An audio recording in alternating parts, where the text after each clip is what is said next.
चेतावनी दे दे कि अगर आप ईवीएम द्वारा वोट की चोरी करोगे तो हम लोग इसे किसी कीमत पे बर्दाश्त नहीं करेंगे।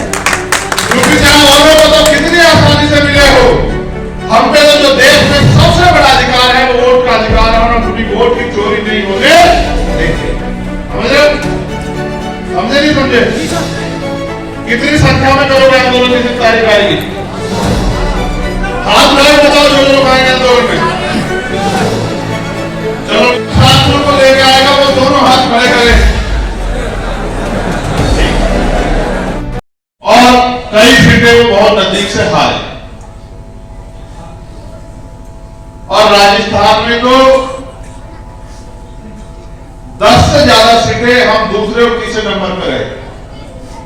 और मुझे बिना किसी संकोच के मैं कहना चाहता हूं, आप आंकड़े उठा के देख लेना, 2-3 सीटें ऐसी हैं जिनमें अगर बहुजन समाज पार्टी के लोग हमारा वोट नहीं काटते तो हम वो सीटें जीत जाते। जैसे राजस्थान की बानसूर पे हम 7,000 कुछ मतों से हारे, वहीं बसपा ने 11,000 मत लेके हमारे वोट काटने का काम किया, और हमारा प्रत्याशी 50,000 से ज्यादा वोट लेके 7,000 मतों से हार गए। ऐसे ही रामगढ़ में हमें 74,000 से ज्यादा वोट मिले, और बसपा प्रत्याशी वहां 1,000 वोट पे सिमट गए। ऐसे ही नगर सीट पे हमें 40,000 करीब वोट मिले, और बसपा प्रत्याशी को 1,200 करीब वोट मिले। वहीं मध्य प्रदेश की सेवड़ा पे हमें लगभग 30,000 वोट मिले, और हमारा प्रत्याशी 11,000 वोट के लगभग से हारा, और बसपा का प्रत्याशी 12,000 वोट ले गए। ये राजस्थान और मध्य प्रदेश के कार्यकर्ताओं की मेहनत की वजह से हुआ। आप भी अपने यहां ऐसी मेहनत करोगे तो आपके बीच के लोगों को भी आगे बढ़ने का मौका मिलेगा। मैं समझता हूं जिस क्षेत्र में जैसी मेहनत होगी वैसे ही वहां से परिणाम आए। पिछली बार आपने भी अपने यहां पर एक जिला पंचायत का सदस्य जिता के आजाद समाज पार्टी का प्रतिनिधित्व यहां सुनिश्चित किया। उस काम को आपको आगे बढ़ाना है, क्योंकि अब लोकसभा में चुनाव आ रहा है। आज ये जिला स्तरीय सम्मेलन इसलिए बुलाया गया कि जिले में जो लोग काम कर रहे हैं, एक तो उनका मनोबल बढ़ जाए, दूसरा उनको भविष्य में क्या करना है उसके लिए दिशा निर्देश भी हो जाएगा। तीसरा, जहां उत्तर प्रदेश में सामंतवाद, पूंजीवाद का मिला जुला गठजोड़ चल रहा,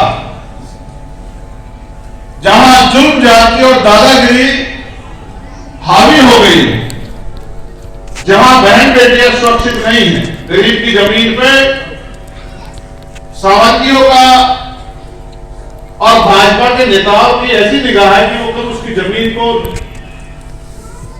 छीन लें, दबा लें। उनके रोजगार साधनों पे भी ताकतवर लोगों की निगाह है। वही सरकारी नौकरी और रोजगार के अवसर उत्तर प्रदेश में लगभग खत्म हो गए। कोई भर्ती आती है तो पहले पेपर लीक हो जाता है, पेपर लीक के बाद आरक्षण की जो व्यवस्था दलित पिछड़े वर्गों के लोगों के लिए डॉक्टर बाबा साहब अम्बेडकर ने संविधान में की, उस व्यवस्था का भी सही पालन नहीं है। इसका प्रमाण 69,000 शिक्षक भर्ती के बच्चे हैं, जिनके लगभग 20,000 पद उत्तर प्रदेश की जातिवादी सरकार, भाजपा की सरकार ने छीनने का काम किया। उसके अलावा कल ही मेरे पास सूचना आई कि जो पटवारी की भर्ती हुई उसमें जो विकलांग बच्चे थे उनका जो कोटा था उसको भी सरकार ने पूरा नहीं किया। वो 188 बच्चों की पोस्ट खाली रख दी। वो लोग आंदोलन कर रहे हैं, उनमें से एक बच्चे ने आत्मदाह भी कर लिया। ऐसी भी सूचना मुझे प्राप्त हुई। उसके अलावा जो स्मारक बने हुए हैं उनके कर्मचारियों को तनख्वाह नहीं दे रहे, और भी वेतन विसंगतियां हैं, और भी तमाम तरह की परेशानियां हैं, और चारों तरफ हाहाकार मचाए, लूट मचाई, हत्या, बलात्कार, ये आम बात हो गई। अब मैं ये समझता हूं जिस तरह से लोकतंत्र भारत में है, माननीय काशीराम साहब तो कहते थे कि ये लोकतंत्र नहीं है, ये धनतंत्र है। धनतंत्र का मतलब कि पैसे वाले लोग राज कर रहे हैं और मेहनत करने वाले लोग हक अधिकार से वंचित हैं। पैसे वाले लोग आगे बढ़ रहे हैं, पैसे वाले लोग राजनीति कर रहे हैं, पैसे वाले लोग तरक्की कर रहे हैं और गरीब कमजोर होता जा रहा है। चुनाव लड़ने के लिए लाखों करोड़ रुपए की जरूरत है। अब लोकसभा में चुनाव आएगा, आप देखना करोड़ों करोड़ रुपए खर्च होंगे। तो इस लोकतंत्र में जो पैसों के आधार पर चल रहा है, कोई गरीब का बेटा आगे नहीं बढ़ सकता। उनका प्रयास था कि ये राजनीतिक लोकतंत्र सामाजिक लोकतंत्र बने, क्योंकि डॉक्टर बाबा साहब अम्बेडकर ने भी संविधान को सोचते हुए बात कही थी। आज भी हम लोकतंत्र, जो कि वास्तविकता में धनतंत्र और राजतंत्र की भूमिका में चला गया है, कि अगर कोई सवाल उठाता है उसको मुकदमा लगा दिया जाता है, कोई अन्याय के खिलाफ आवाज उठाता है उसको जेल में ठूक दिया जाता है, कोई सवाल उठाता है उसके घर में बुलडोजर चल जाता है, आरोपी खुलेआम घूमते, निर्दोष लोग जेल काट रहे हैं। ऐसी भी तानाशाही जो सोच है उसका प्रदर्शन हमें उत्तर प्रदेश में देखने को मिल रहा है। जैसा एक हत्या हुई है, हमारे साथियों ने यहाँ पे बहुत ही सीनियर साथियों ने आवाज उठाई और पुलिस के और सामंतवादी ताकतों के मेलजोल से हमारे ईमानदार संघर्षशील निष्ठावान कार्यकर्ताओं को जेल भेज के और उस मामले को दबाने का काम किया। और फिर थाने में जिस तरह से यहाँ के अधिकारियों ने हमारे कार्यकर्ताओं को पीटने का काम किया, उनका शोषण किया, जाति के आधार पर दमन किया, ये भी किसी से छिपावा नहीं। और मैं भी इन जख्मों को भूला नहीं हूं। जो जख्म आपकी पीठ पर लाठियों के सर की सरकार ने दिए हैं, मैं भी उनको भूला नहीं, मगर मैं सही समय का इंतजार कर रहा हूं कि जब सही समय आएगा तो जातिवादी मानसिकता से ग्रसित अधिकारियों को सही आईना दिखाने का काम और उनके द्वारा किए गए संविधान के उल्लंघन की सजा उनको दिलाने का हम लोग करेंगे। जिस तरह से सदियों सदियों दलित पिछड़े वर्ग के लोगों को अपमानित किया गया, आज भी धर्म गुरु उसी प्रथा को आगे बढ़ा रहे हैं। और मैं तो उनका बड़ा सम्मान करता था कि वो एक धर्म गुरु है, लेकिन उन्होंने इस तरह की टिप्पणी एक बड़े समाज पे की और उस समाज को, मेहनत का समाज को, कभी वो आरक्षण पे टिप्पणी करते हैं कि दलित पिछड़े वर्ग के लोग आरक्षण से आगे बढ़ गए। पता नहीं क्या इनके को समस्या है कि वो इस तरह की बातें करते हैं अपने मन में। क्या उनको हमारे तरक्की से तकलीफ है? दूसरा, कभी वो हमारे सम्मानित नेताओं को, श्रद्धेय मुलायम सिंह यादव और हमारे रहबर माननीय काशीराम साहब के परिनिर्वाण पर वो मुस्कुराते नजर आते हैं कि मिले मरे मुलायम काशीराम और धार्मिक नारा लगाते हैं। कभी वो एक पूरी मेहनत जाति को नीच बताने का काम करते हैं। और ये सारे पाखंडी अपराधी सरकार की छत्र छाया में फूल रहे हैं, फल फूल रहे हैं, क्योंकि आज इनके ऊपर कोई पहरा, कोई जवाबदेही इनकी नहीं बन रही है। क्योंकि जो सरकार में लोग बैठे हैं वो इनका संरक्षण कर रहे हैं और इनको अधिकार दे रहे हैं कि किसी भी कमजोर वर्ग को गाली दें, उनका अपमान करें, उनको अपमानित करें, उनको बुरा नीच करें।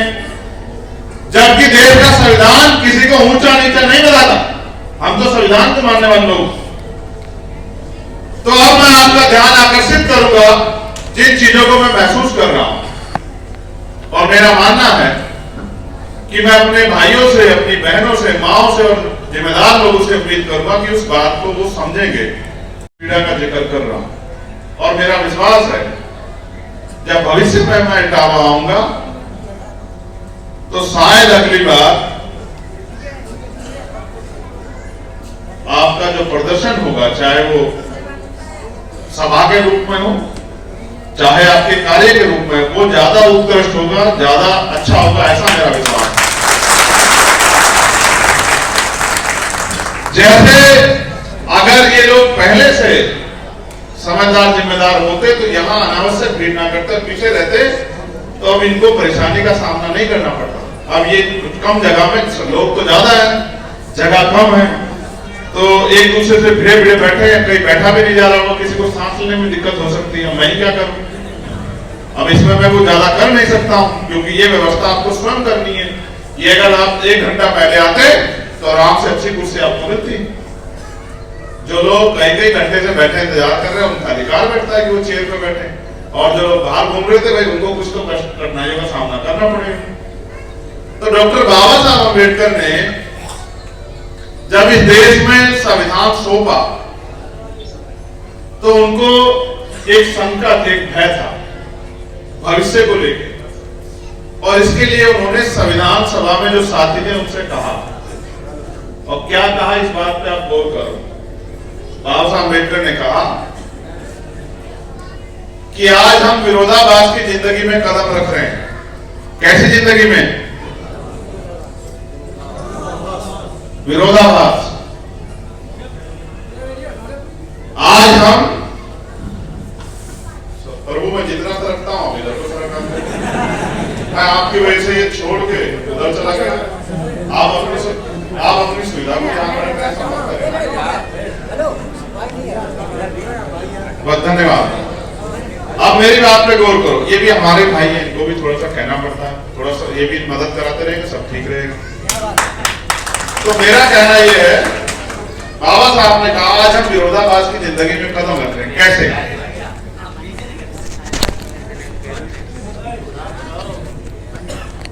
तुम में और भाजपा में कोई कमी तो नहीं है, वो भी जनता को ऐसे परेशान कर रहे जैसे तुम यहां कर रहे हो। कि आज हम विरोधाभास की जिंदगी में कदम रख रहे हैं। राजनीति में 1 वोट 1 वैल्यू, चाहे वो राष्ट्रपति की हो या मजदूर किसान की हो, दोनों की वोट की वैल्यू एक होगी, मूल्य एक होगा। तो राजनीति में तो हम लोग बराबर हो जाएंगे। लेकिन जब तक देश में व्यापक सामाजिक गैर बराबरी, जो जाति के आधार पे है, धर्म के आधार पे है, छुआछूत ऊंच नीच की जो व्यवस्था है, जब तक ये खत्म नहीं होती, सब लोग सामाजिक रूप से बराबर नहीं होते, और आर्थिक गैर बराबरी, एक आदमी इतना बड़ा धरना सेठ है कि उसके पास इतनी संपत्ति उसको पता ही नहीं, और एक आदमी इतना गरीब है जिसके पास 2 गज जमीन भी नहीं है। जब गरीबों की बात होती है, गरीबों को खुशी होती है, वो ताली बजाते हैं, लेकिन ताली बजाने से काम नहीं चलेगा। समझ रहे हो? क्योंकि मेरा समय ज्यादा जाएगा, मैं परमिशन लेके माननीय प्रदेश अध्यक्ष से, क्योंकि इस बात को कंप्लीट करूंगा। समय कम है और काम ज्यादा करना है, और यहाँ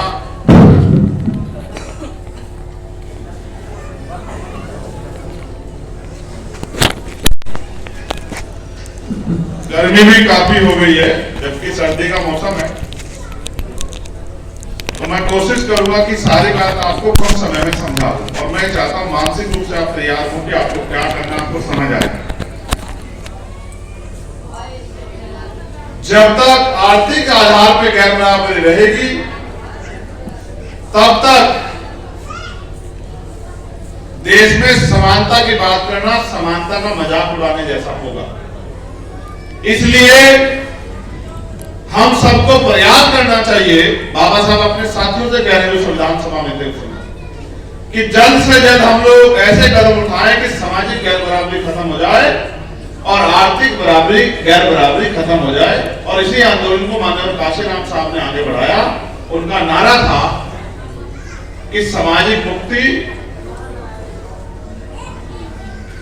सामाजिक गैर बराबरी और आर्थिक मुक्ति का आंदोलन हमें कामयाब करना है।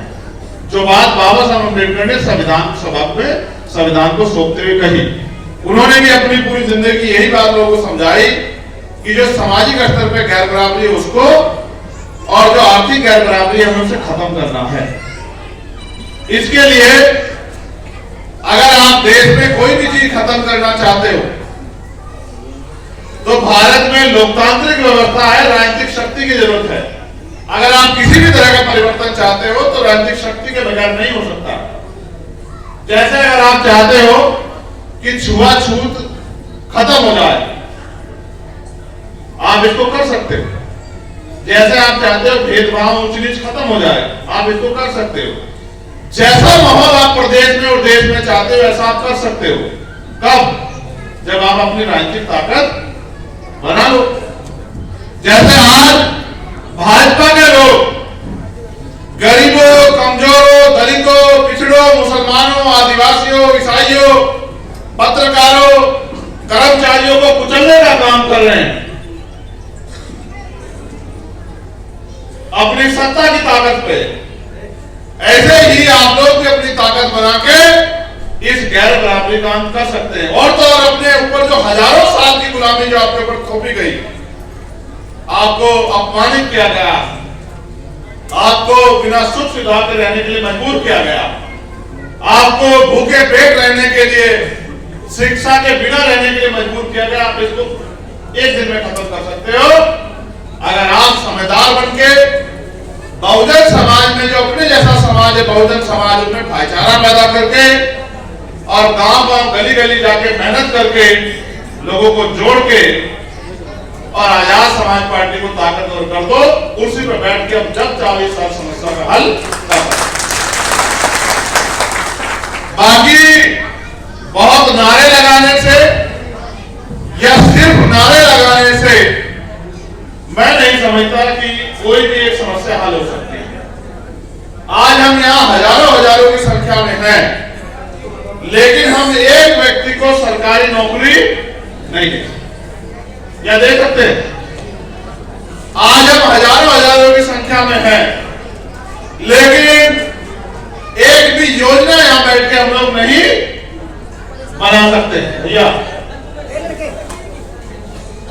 बैठो, ये नहीं लेंगे सब लोग, ये सेवा इनकी करना जनता की को। ये तो बाबा साहब का भला हो कि बिस्लेरी का पानी पी रहे हो, तालाब से नहीं पानी पीने देता था आप लोग को। ये तो धन्यवाद हो बाबा साहब का, अपने 4 बच्चे कुर्बान करके उन्होंने इतना बड़ा अधिकार आपको दिया, लेकिन आपको आप इसको आगे नहीं बढ़ा पाओगे, मुझे ऐसा लग रहा है। जिस तरह से इस देश में संविधान को कुचला जा रहा है, मुझे नहीं लगता है ज्यादा दिन बच पाएगा अगर आप लोगों ने अपनी जिम्मेदारी नहीं समझी। मेरी बात पे नौजवान लोगों को इसलिए गौर करना चाहिए कि उनके भविष्य से जुड़ी बात। अगर आप चाहते हो कि अच्छे स्कूल कॉलेज बने, तो आपको अपनी राजनीतिक ताकत बनानी पड़ेगी। आप चाहते हो अच्छे हॉस्पिटल बने, तो आपको अपनी राजनीतिक ताकत बनानी। आप चाहते हो आरक्षण की रक्षा हो और आरक्षण को सही तरह से पूरा करके बैकलॉग भरा जाए, तो आपको अपनी राजनीतिक ताकत बनानी। कोई दूसरा जो ताकतवर होगा वो आपके हिसाब से काम नहीं। अगर आप चाहते हो किसानों को उनकी फसल के दाम मिले, अगर आप चाहते हो बहन बेटियां सुरक्षित रहे, हादसे जैसी घटनाओं का सामना हमें ना करना पड़े, तो फिर आपको अपनी राजनीतिक ताकत, क्योंकि आप उदाहरण के तौर पर महसूस करो कि हादसा जैसी घटना में पुलिस और प्रशासन का जो रोल था सरकार के इशारे पे, अगर सोचिए आपकी सरकार होती क्या हो पाता? क्या कोई अधिकारी इस तरह की उद्दंडता, इस तरह का अपराध कर पाता? बहुत अच्छी बात। देखो, आप इस देश में अगर व्यवस्था बदलना चाहते हो तो वो इतनी आसानी से नहीं बदलेगी। पहले आपको सत्ता में स्थापित होना पड़ेगा और फिर आपको वो काम करने पड़ेंगे जिससे व्यवस्था बदले। कैसे काम, उस बात पे गौर कर लो। आज के बाद ये बात जाके आपको गांव, गली, मोहल्ले, कस्बे, नगर में जाके बतानी है कि हम सरकार बनाने, जब हम ताकत में आ जाए, सरकार हमारी बनेगी तो हम क्या करेंगे? बताओगे नहीं बताओगे? क्या बताओगे? बताओ, क्या बताओ? जो मैं तुम्हें अब बताऊंगा वो बताना, समझ रहे हो? ऐसे अगर इस तरह का हल्ला मचा के दिखाओगे तो कोई तुमसे नहीं जुड़ेगा, समझ रहे हो?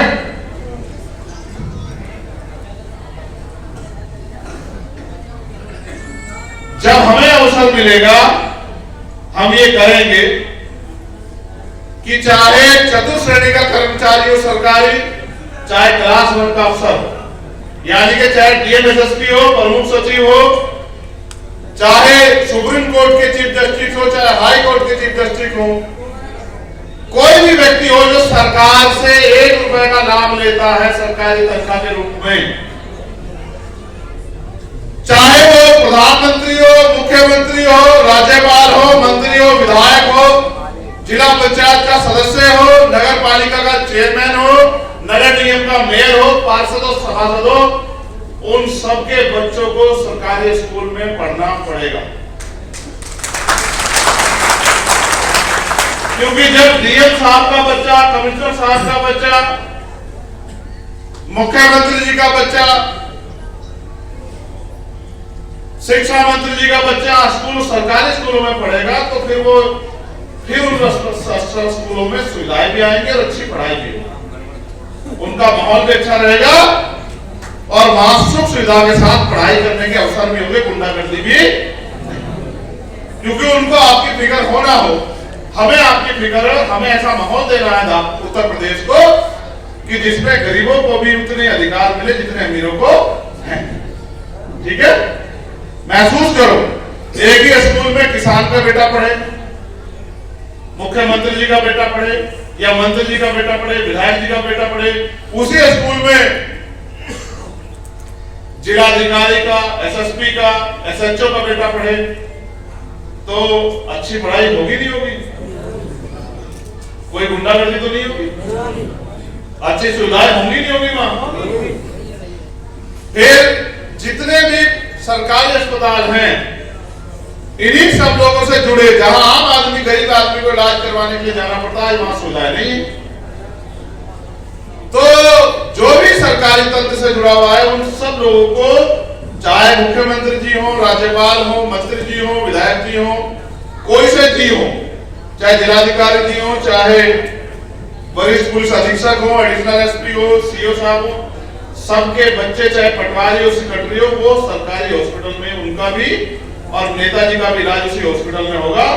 तो जब मुख्यमंत्री जी का और बड़े बड़े अधिकारी कर्मचारियों का इलाज सरकारी हॉस्पिटल में होगा, तो बताओ अस्पतालों में सुविधा आएंगी नहीं आएंगी? बताओ, आएंगी ना? अच्छी दवाइयां मिलेगी नहीं मिलेगी? डॉक्टर टाइम पे मिलेगा नहीं मिलेगा? हाँ, तो हम ये करेंगे, आप ये देखना जब ये दोनों काम होंगे, क्योंकि सरकारी सिस्टम तो गरीब की पहुंच में है। प्राइवेट हॉस्पिटल में कितने अमीर जा सकते हैं, प्राइवेट स्कूल में कितने अभी गरीब अपने बच्चों को पढ़ा सकते हैं आपका? ठीक है, इसलिए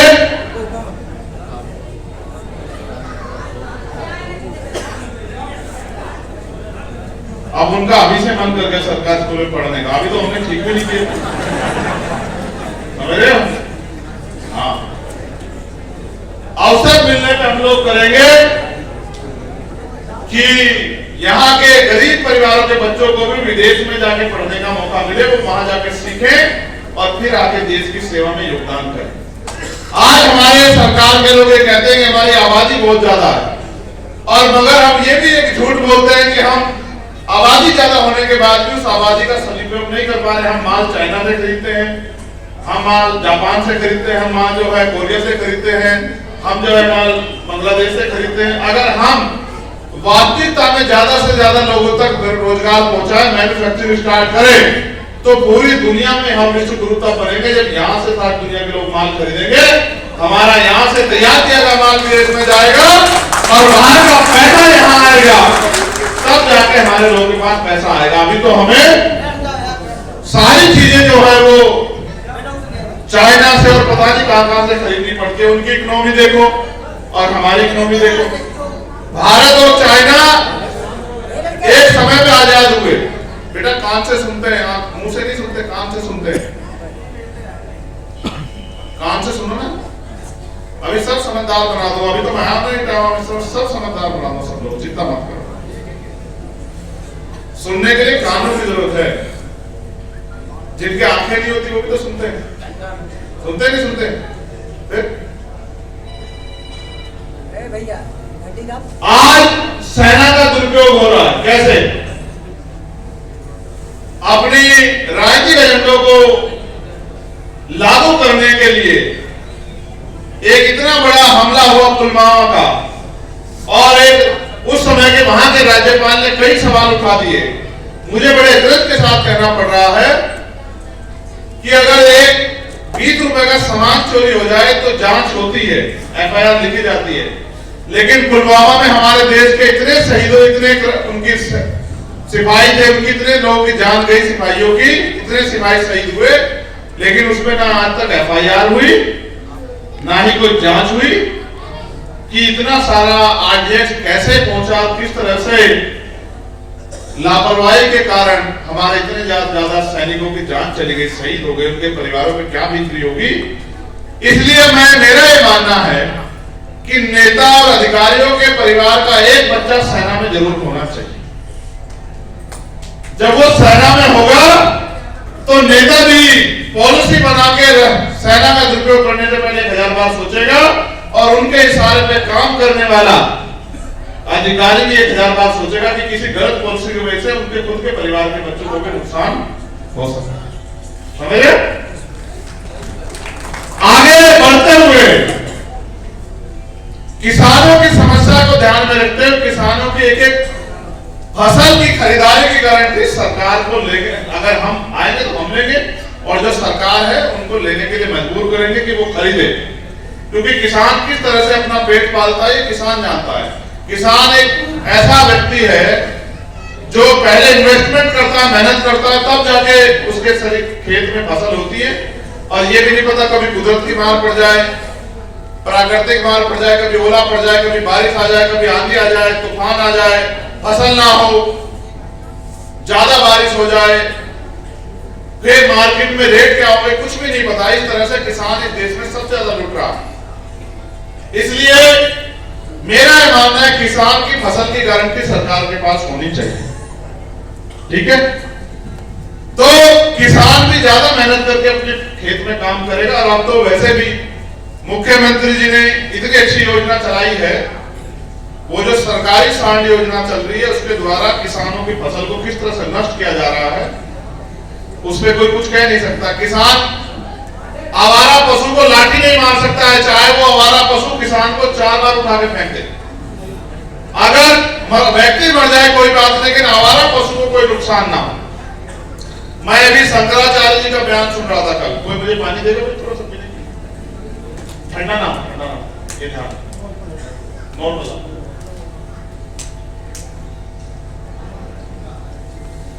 मैं अभी शंकराचार्य जी का कल बयान सुन रहा था।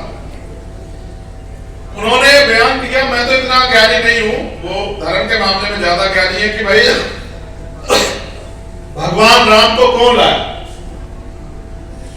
उन्होंने कटाक्ष भी किया कि जो लोग आज कह रहे हैं कि भगवान हम राम को लाए हैं, उन्होंने पे कटाक्ष भी किया। उन्होंने कहा कि भगवान राम को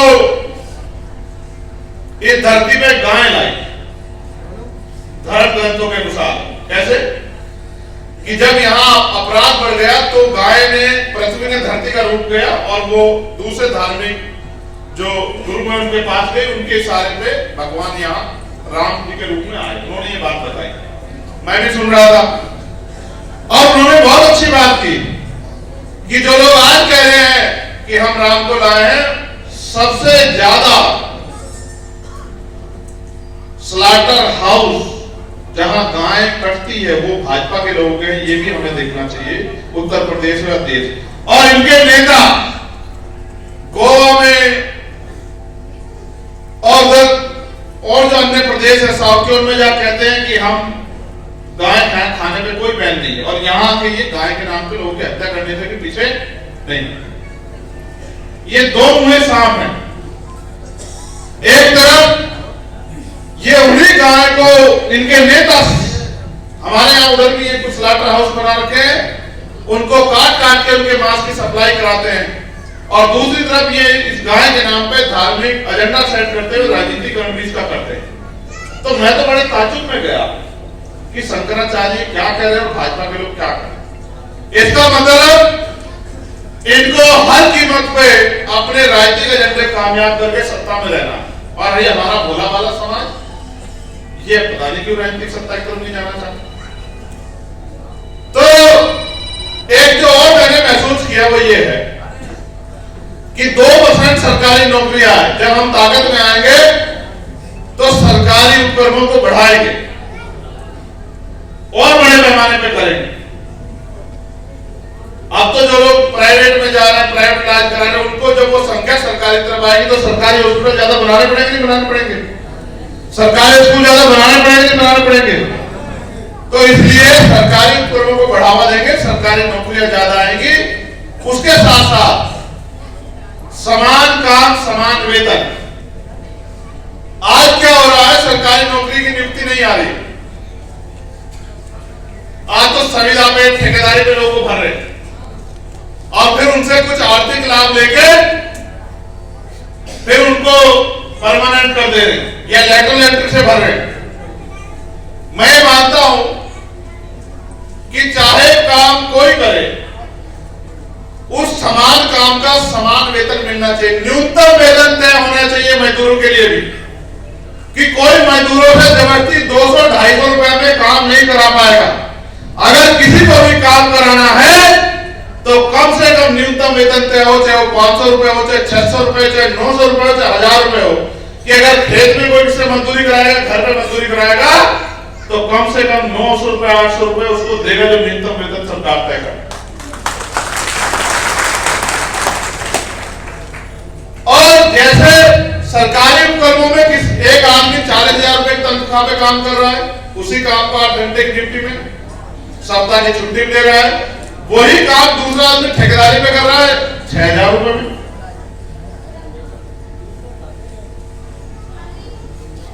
जाने देना, वही काम उतने घंटे दूसरा आदमी कर रहा है, संविदा पे प्राइवेट सेक्टर में ठेकेदारी पे उसको मिल रहे हैं 6,000 रुपए, काम उतना ही है, योग्यता भी उसके लिए उतनी चाहिए। तो मेरा मानना है उसको 40,000 रुपए मिलते हैं तो फिर संविदा और ठेकेदारी में काम करने वाले व्यक्ति को भी 40,000 रुपए ही मिलने चाहिए, और उसको भी उन सुविधाओं का लाभ मिलना चाहिए जो सरकारी महकमे में रहने वाले व्यक्ति को मिलता। इस तरह से जो बहनें और बेटियां हैं उनके लिए अच्छे उनके नजदीक में डिग्री कॉलेज, इंटर कॉलेज खुलने चाहिए। उनके लिए विशेष सुरक्षा के लिए सुरक्षा दस्ता बनना चाहिए और उनको अधिक से अधिक पढ़ाई करने का मौका मिले कि वो भी दुनिया में आजादी के साथ जी सके। इसके लिए उनके लिए भी नए अवसर पैदा होने चाहिए, इसका प्रबंध भी हम लोग करेंगे। अब जो बातें मैंने आपसे बताई उनसे आपके जीवन में क्या आएगी? खुशहाली। अगर आप अपने जीवन में खुशहाली चाहते हो तो फिर आपको ये काम करना पड़ेगा कि आप मेहनत करके, संघर्ष करके, गांव-गांव जाके अपनी बात समझा के, बहुजन समाज में भाईचारा पैदा करके, बहुजन समाज को जोड़ के, आजाद समाज पार्टी को ताकतवर बना के अपने क्षेत्रों में आजाद समाज पार्टी के प्रत्याशियों को जिताकर जितनी बड़ी संख्या में आप आज लोग आए हो, अगर इनके आधे लोग भी महीने में 15 दिन भी काम कर लें तो Azad Samaj party bullet train के स्पीड से भी ज्यादा आगे बढ़ेगी। जब तक आप लोगों के बीच नहीं जाओगे, जब तक आप लोगों के बीच नहीं जाओगे, अपनी बात नहीं समझाओगे, जब तक आप लोगों के सुख दुख में शामिल नहीं होगे, जब तक आप उनको भविष्य से अवगत नहीं कराओगे, जब तक आप उनके आज के हालातों को उनको नहीं बताओगे तो वो आपके साथ कैसे जुड़ेंगे? अगर आप उनको जोड़ना चाहते हो तो फिर आप अपनी बात को जिम्मेदारी से उनको समझाओ, और उसके लिए आपको क्या करना पड़ेगा? उसके लिए आपको उनके बीच में जाना पड़ेगा। या बस मुझे यहाँ खड़े देख के सुनकर घर में जब काम चल जाएगा? बताओ, काम करने चलेगा? तो आप अपनी जिम्मेदारी जब तक नहीं समझोगे तब तक जो गुलामी, बेबसी, गरीबी, लाचारी की जिंदगी उत्तर प्रदेश और देश में कमजोर वर्ग के लोग जीने के लिए मजबूर हैं, उसका सामना हमको करना पड़ेगा। इसलिए मैं मानता हूं अगर आज वो हालातों में उनके जिम्मेदार कहीं ना कहीं हम लोग हैं, क्योंकि हमने अपना काम जिम्मेदारी ईमानदारी से, अगर हम जिम्मेदारी और ईमानदारी से करेंगे तो फिर ताकत हमारे पास होगी, और ताकत हमारे पास होगी तभी तो परिवर्तन होगा। समझ रहे भाई? जो हम करना चाहते हैं वो तो हम पे ताकत तभी तो कर पाएंगे। या भाजपा के रहते कामयाब हो सकते हैं क्या? तो इसलिए आपको, मुझे और हम सब लोगों को मिलकर तय करना चाहिए किस तरह से आजाद समाज पार्टी के संगठन को ताकतवर बनाए, अपना बूथ का, अपना सेक्टर का, अपना विधानसभा का संगठन मजबूत करें।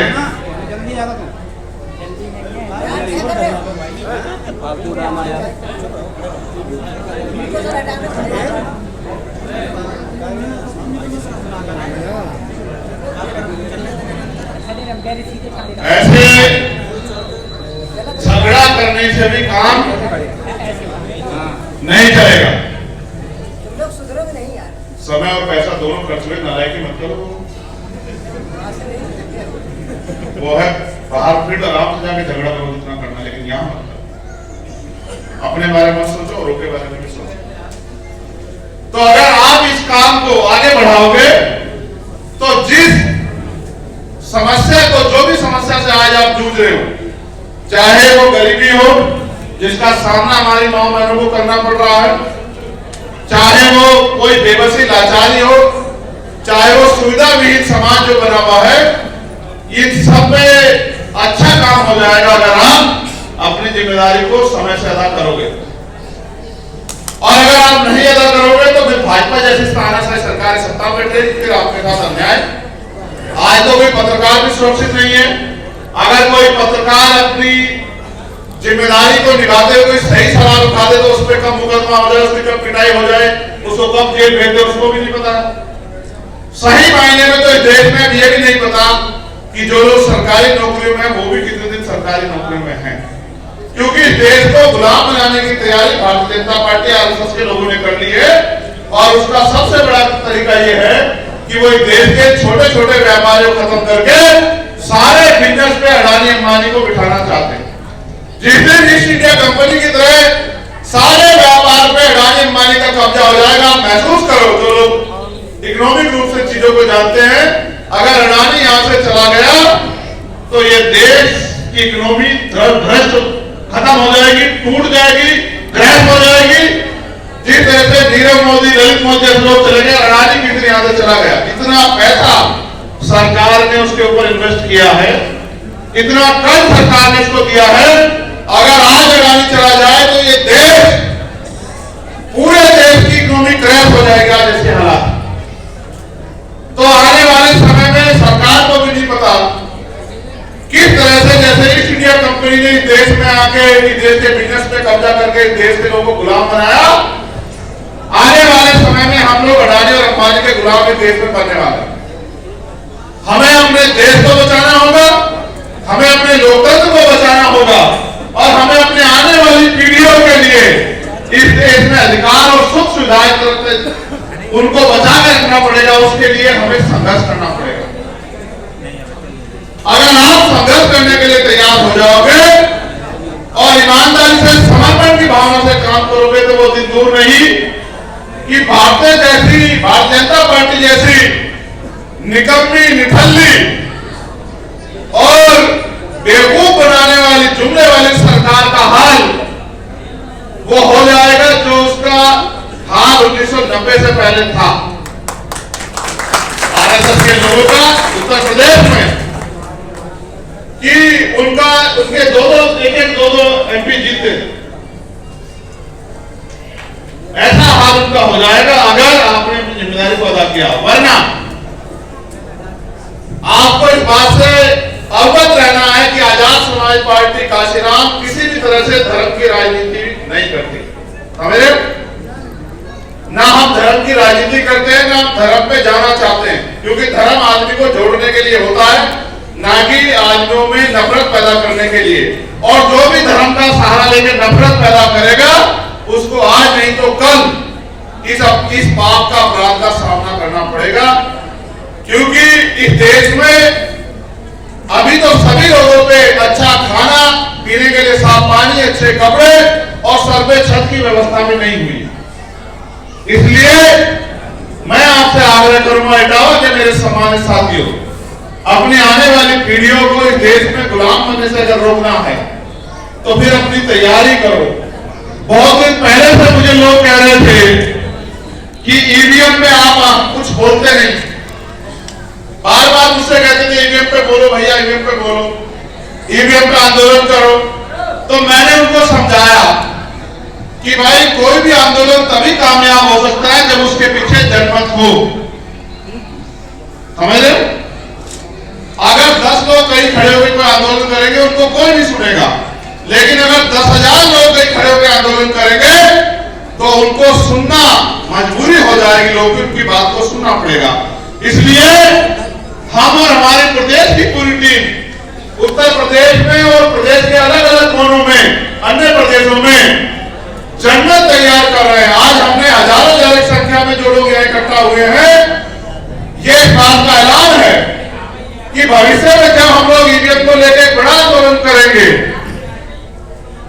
तो वोटों की चोरी ईवीएम द्वारा बंद हो जाएगी और ईवीएम के द्वारा जो भाजपा सत्ता में बैठी है वो सत्ता से भी वो बेदखल हो जाएगी। लेकिन जैसा मैंने आपसे कहा, हटा दो, जैसा मैंने आपसे कहा कि बिना जनमत के कोई भी आंदोलन कामयाब नहीं हो सकता है। जितनी संख्या में आज आप आए हो, जब आपको ऐलान किया जाएगा जिस दिन प्रदेश व्यापी आंदोलन का, मैं आपसे आग्रह करूंगा एक एक आदमी 10-10 आदमियों को लेके आए और ऐतिहासिक आंदोलन अपने जिला मुख्यालय में करके सरकार को ये अल्टीमेटम चेतावनी दे दे कि अगर आप ईवीएम द्वारा वोट की चोरी करोगे तो हम लोग इसे किसी कीमत पे बर्दाश्त नहीं करेंगे। क्योंकि चाहे औरों को तो कितनी आसानी से मिले हो, हम पे तो जो देश में सबसे बड़ा अधिकार है वो वोट का अधिकार है और हम अपनी वोट की चोरी नहीं होने देंगे। समझे? समझे नहीं समझे? कितनी संख्या में करोगे आंदोलन की तारीख आएगी? हाथ में बताओ जो लोग आएंगे आंदोलन में। चलो नीचे करो। जो आएंगे वो तो ये है, जो एक आदमी 5 आदमी को लेके आएगा वो हाथ खड़े करो, नीचे करो। नहीं तुम झूठ बोल रहे हो, मुझे ऐसा लगता है। जो आदमी 10 आदमियों को लेके आएगा वो दोनों हाथ खड़े करें। अब ये स्पष्ट हो गया कि जिस वोट के अधिकार को बाबा साहब अम्बेडकर ने अपने 4 बच्चों कुर्बानियों से हमें किया और उस समय के सभी नेताओं को उन्होंने सहमत किया, जो कहते थे कि वोट का अधिकार उनको मिले जो जमींदार है, वोट का अधिकार उनको मिले जो लगान देते, वोट का अधिकार उनको मिले जो जिनके पास बिजनेस है, वोट का अधिकार उनको मिले जो बहुत पढ़े लिखे हैं, वोट का अधिकार उनको मिले जिनपे जमीनें हैं। उन सबको सहमत करके लोकतंत्र के असल परिभाषा के रूप में जो वोट का अधिकार बाबा साहब अम्बेडकर ने दिया था, जिसकी वजह से भाजपा के लोग हमें चुनावी हिंदू भी कहते हैं, दलित पिछड़े वर्ग के लोगों को, जिसकी वजह से देश के प्रधानमंत्री हमारे बीच बैठते हैं या मुख्यमंत्री हमारे बीच में बैठ के खाना खाने का ढोंग करते हैं या देश के प्रधानमंत्री हमारे परिवारों में बैठ के चाय पीने का ढोंग करते हैं। उस वोट के द्वारा ही हमें देश में राजनीतिक शक्ति मिल सकती है, इसलिए उस वोट की चोरी होना हमें रोकना पड़ेगा। चाहे तो इलेक्शन कमीशन हर प्रत्येक मशीन पे वीवीपैट आगे, आप सोचो, जवाब दो, मीडिया के साथ भी आए। जब चुनाव 7 चरणों में 1.5 महीने में हो सकता है तो 2 दिन और अगर एक्स्ट्रा लग जाए और वोट की गिनती जो है वो हो जाए बैलेट पेपर की, तो क्या कोई नुकसान हो जाएगा? भाई जिस चीज पे जनता को शंका, उस शंका को दूर करना चाहिए, नहीं करना चाहिए? न्याय होने से ज्यादा न्याय दिखना बहुत जरूरी होता है नहीं होता है? जब जनता ईवीएम से सहमत नहीं तो भाजपा इस बात पर क्यों अड़ी है कि जब ईवीएम से ही चुनाव हो? इसलिए हमें अपनी शक्ति को समझते हुए भविष्य के आंदोलन की तैयारी भी करनी है। अब आपको जो मैंने बातें समझाई, क्या आप उस बातों को लेके अपने जिले के गांव, कस्बों, न्याय पंचायतों, नगरों में जाके इस बात को फैलाने का काम करोगे या बस ऐसे ही जब मैं आया मुझे मुंह दिखाने दिया होगा फिर घर में जाके सो जाओगे? ऐसा तो नहीं करोगे। मुझे बहुत कड़वी बात आपसे कहनी, सुनना चाहोगे? मुझे बहुत दुख के साथ कहना पड़ रहा है आपको, जो मेरी माएं बहनें बैठी है। आज जो कमजोर वर्गों पे की बच्चों के साथ रेप हत्या होती है, कोई जिम्मेदार ये सब लोग, अगर ये अपनी जिम्मेदारी को सही तरह समझे, आज जो कमजोर वर्गों की बहन बेटियों का अपमान होता है, उनको ना चाहते मेहनत मजदूरी करनी पड़ती है, दूसरों के खेतों में जाके, फैक्ट्रियों में जाके, कोनू पे जाके, भट्टों पे जाके, उसके जिम्मेदार ये सब लोग हैं। जिस दिन ये ईमानदार से काम करने लगेंगे उस दिन हम लोग राजनीतिक रूप से ताकतवर हो जाएंगे। जिस दिन हम राजनीतिक रूप से ताकतवर हो जाएंगे, किसी बेटी बहन का अपमान नहीं कोई कर पाएगा गुंडा दंडा, ये बात आप याद रखें। अगर आज वो कर पा रहे हैं तो हमारी वजह से कर पा रहे हैं, क्योंकि हम लोग अपने काम को जिम्मेदारी से भाई, जब हम अपनी फसल को ईमानदार से सींच नहीं रहे हैं, उसका ख्याल नहीं रख रहे हैं, तो फसल कैसे अच्छी होगी? और जब फसल अच्छी नहीं होगी तो भाई किसान के हाथ में क्या आएगा? इसलिए मैं आपसे आग्रह करूंगा मेरे नौजवान भाइयों, अपनी क्षमता अपनी शक्ति का प्रयोग करो। दुश्मन ताकतवर है, सत्ता में बैठ के अगले दिन फिर चुनाव की तैयारी करता है। चुनाव खत्म होने के बाद अब हम लोग एक दिन 365 दिन में से एक दिन रेडी करके सोचे कि हम लोग ताकतवर हो जाएंगे, ऐसा नहीं हो सकता। आपको अपनी बात को लेकर लोगों के बीच में जाना पड़ेगा, लोगों को समझाना पड़ेगा, ताकत बनानी पड़ेगी। और जिस दिन ताकत आपके पास होगी उस दिन आप अपनी समस्याओं को हल कर सकते हैं। क्योंकि डॉक्टर बाबा साहब अम्बेडकर ने कहा, political power is the master की, राजनीतिक सत्ता की वो की चाबी आपकी सारी समस्याओं को हल कर सकती है। आप चाहते हो चाबी हमारे हाथ में आए? कैसे आएगी? बिना मेहनत करे। बाबा साहब ने ये भी कहा कि राजनीति में हिस्सेदारी ना करने का सबसे बड़ा दंड ये होगा कि उनके लोग आप पे शासन करेंगे। आज वो लोग जिनसे घर चलाना भी नहीं आता, वो लोग प्रदेश चला रहे हैं, और प्रदेश चलाने के साथ साथ वो प्रदेश को डुबाने का काम कर रहे हैं। इसलिए मैं आपसे आग्रह करूंगा, इस प्रदेश को बचाने के लिए, इस देश को बचाने के लिए, लोकतंत्र संविधान को बचाने के लिए, जिस संविधान ने हमें अधिकार दिए हैं, जो संविधान, जिस संविधान की वजह से देश दुनिया में भारत का नाम है, उस देश को मजबूत बनाने के लिए आप आजाद समाज पार्टी के पक्ष में प्रचार करें, प्रसार करें, लोगों को जोड़ने का काम करें, भाईचारा पैदा करें और आजाद समाज पार्टी को ताकतवर बनाएं। और मुझे आशा उम्मीद है कि मेरे नौजवान भाई इस बात को समझेंगे। वो रोज रोज रोना जो रोते रहते हैं कि भाई हम पे रोजगार नहीं है, हम गरीब हैं, हम पे सुख सुविधाएं नहीं है, तो भाई ये तो सुख सुविधाएं, रोजगार, तमाम चीज तब आएंगे ना जब आपके लोग ताकत में आएंगे। तभी तो समानता वाली, जब समान व्यवहार तभी तो होगा जब समान विचार को मानने वाले लोग ताकत में आएंगे। क्या कहा सतगुरु जी ने?